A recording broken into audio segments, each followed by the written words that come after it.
nggak sih kamu udah ngobrol panjang lebar, tapi ternyata masih pada salah paham? Nah, di dunia kerja sistem informasi, hal ini bisa jadi fatal loh.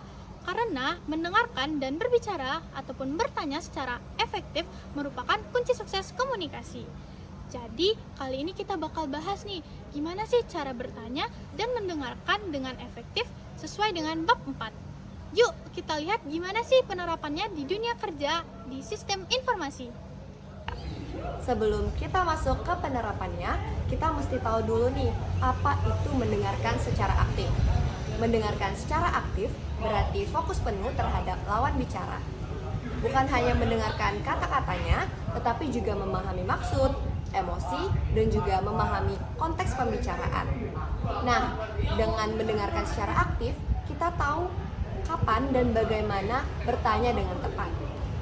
Nah, teknik bertanya ini penting dalam komunikasi untuk menggali informasi yang lebih dalam. Dalam komunikasi profesional, terutama dalam dunia sistem informasi, ada 3 jenis pertanyaan yang digunakan. Yang pertama ialah pertanyaan terbuka.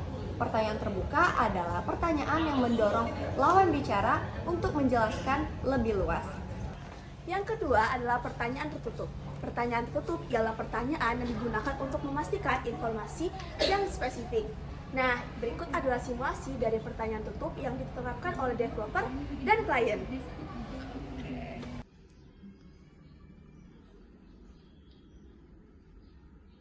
Halo, selamat siang Pak Arif. Saya Dika dari tim pengembang aplikasi penjualan. Apakah saya berbicara dengan Pak Arif? Iya, betul Mas. Ada apa ya? Begini Pak, saya ingin memastikan kembali masalah yang Bapak alami. Masalahnya terjadi saat Bapak membuka halaman laporan penjualannya. Iya, benar. Halamannya tuh lama banget munculnya.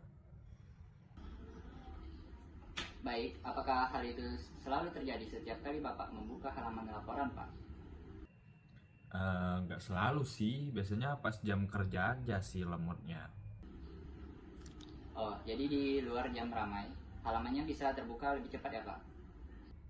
Iya, betul. Kalau sore kayaknya karena nggak terlalu rame, jadi kenceng ininya web halamannya. Baik, berarti bisa saya simpulkan, masalahnya muncul saat banyak pengguna mengakses sistem. Apakah Bapak setuju kalau kami periksa dulu beban servernya? Iya, silakan Mas. Mudah-mudahan cepat beres ya. Siap Pak Arif, terima kasih atas waktunya. Kami akan segera tindak lanjuti. Selanjutnya adalah pertanyaan klarifikasi. Pertanyaan klarifikasi adalah pertanyaan untuk memastikan bahwa pesan yang diterima sudah benar. Berikut simulasi penerapannya yang dilakukan oleh sistem analis dan user. Baik Kak Riri, jadi kalau saya pahami masalahnya muncul saat kakak mencoba menyimpan data transaksi, benar begitu?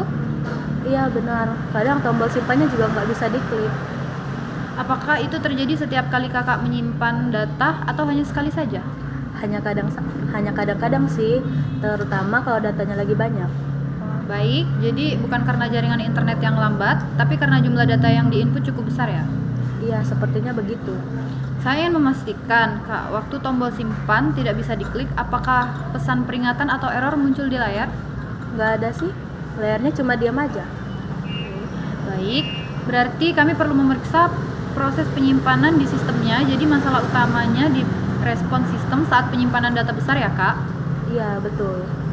Baik, Kak, terima kasih atas penjelasannya. Nanti kami akan mencoba uji sistem dan kabari hasilnya. Pernah nggak sih udah capek-capek jelasin via telepon, pas dimatiin kliennya malah salah paham?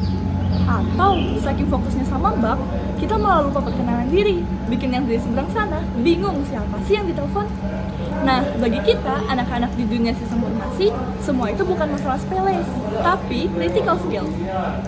Gimana cara kita melayani klien yang lagi panik, atau gimana cara kita nge-update progress supaya klien tetap happy, atau juga gimana cara kita ngejelasin kendala teknis yang rumit supaya tetap jelas. Semua hal itu butuh skill komunikasi telepon yang profesional. Kok nggak bisa login simak sih? Apa aku telepon tim IT simaknya aja ya? Selamat pagi dengan Dimas dari tim IT SIMAK Universitas Sriwijaya. Ada yang bisa saya bantu? Selamat pagi Kak Dimas. Jadi gini, dari tadi pagi aku itu nggak bisa login SIMAK. Gimana ya? Baik, mohon disebutkan NIM-nya agar bisa saya bantu cek data Anda. NIM saya itu 0903 11 68 23. Baik. Terima kasih. Setelah saya periksa, sistem saat ini sedang dalam proses pemeliharaan. Silakan kakak login kembali dalam waktu 10 menit ke depan. Baik, terima kasih informasinya Kak Dimas. Sama-sama Kak, jika nanti masih ada kendala, silakan hubungi kami kembali. Selamat pagi. Bagian pembuka merupakan tahap awal dalam komunikasi yang berfungsi untuk menarik perhatian pendengar dan membangun suasana yang sesuai sebelum masuk ke topik utama. Pada bagian ini, pembicara biasanya memberikan salam, sapaan, atau perkenalan diri jika diperlukan, lalu menjelaskan tujuan atau konteks dari komunikasi tersebut. Pembuka yang baik membantu pendengar memahami arah pembicaraan dan mempersiapkan mereka untuk menerima informasi berikutnya. Bagian isi adalah inti dari komunikasi, yaitu bagian di mana seluruh informasi penting disampaikan secara jelas dan terstruktur. Di dalam isi, pembicara memaparkan poin-poin utama, memberikan penjelasan, alasan, dan contoh yang relevan untuk memperkuat pesan yang ingin disampaikan. Bagian ini bertujuan agar pendengar dapat memahami pesan secara mendalam dan menangkap makna dari keseluruhan komunikasi. Untuk poin ketiga akan diterangkan oleh Alia. Yang ketiga, penutupan, yaitu memastikan apakah pesan telah tersampaikan dengan baik dan menutup pesan dengan sopan. Selamat siang, saya Noval dari tim support PT Digital Nusantara. Apakah benar saya sedang berbicara dengan Pak Syawal dari CV Maju Jaya? Betul Pak Noval, ada yang bisa dibantu? Kami ingin mengkonfirmasi bahwa bug pada fitur laporan keuangan sudah kami perbaiki. Apakah Bapak sempat mencoba versi terbarunya?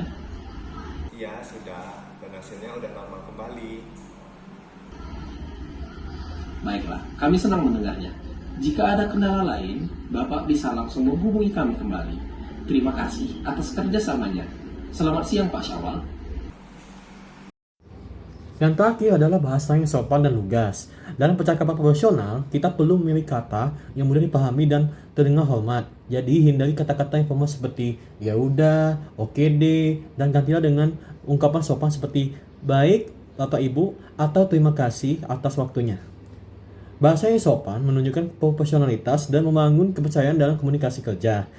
Jadi, mari kita lihat contoh penerapannya di dunia nyata. Halo, selamat sore Pak Arman. Saya Laila, saya Project Manager dari tim pengembangan HRIS. Saya menelpon Bapak dan mengabarkan bahwa project sudah mencapai 90% dan akan diimplementasikan penuh pada minggu depan. Sebelumnya Pak Arman, apakah Pak Arman bersedia untuk rapat evaluasi pada hari Rabu? Sore Bu Laila. Oke, baiklah. Rabu pagi ya? Coba saya cek jadwal saya terlebih dahulu ya.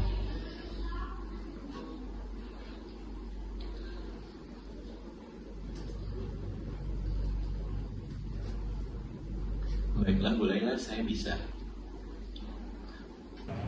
Baik Pak, kalau begitu akan saya jadwalkan pukul 9 pagi dan akan saya kirimkan melalui email Bapak ya Pak. Terima kasih atas waktunya Pak. Selamat sore.